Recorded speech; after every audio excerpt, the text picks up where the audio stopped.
Today is April 30th, 2020, and recently I've been thinking about a book I read several years ago called Bird by Bird by Anne Lamott. It's a fantastic book about writing and leading a creative life, and the core lesson that it instills or teaches has really stuck with me ever since I first read it. If you're anything like me, you set immense goals for yourself, for your projects.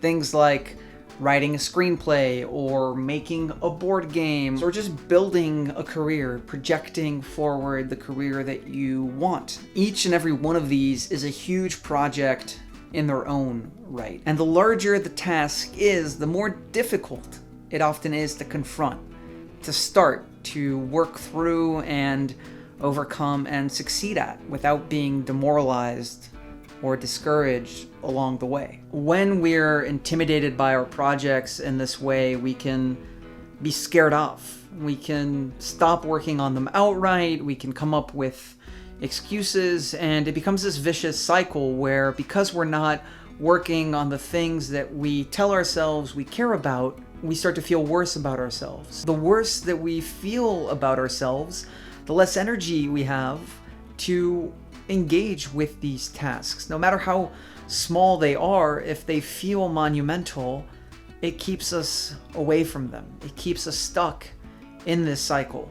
Anne Lamott's book reinforces something that we all probably know, but can sometimes be difficult to internalize. It teaches us that the only way to tackle these huge problems is bird by bird, one word, step, or day at a time.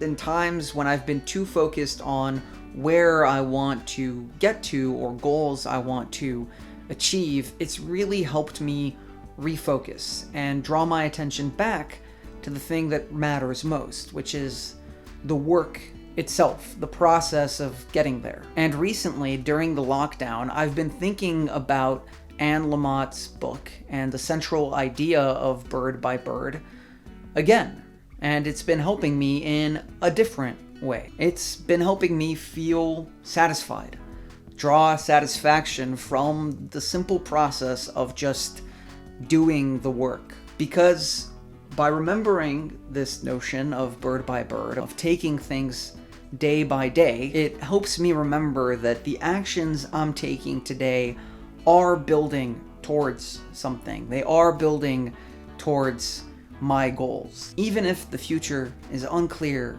uncertain, and not guaranteed, I'm still forging a path forward.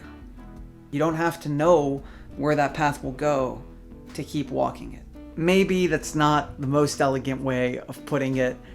Bird by Bird puts it way better than I probably just did, but it's been on my mind and I wanted to share it with you.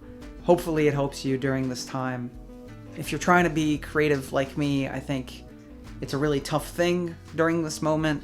I feel really grateful that I've been able to turn to that as a coping mechanism, but don't be too hard on yourself. It's a tough time for a lot of people in a lot of different ways. So regardless of how things are going, I hope you're holding up all right, and I'll talk to you soon.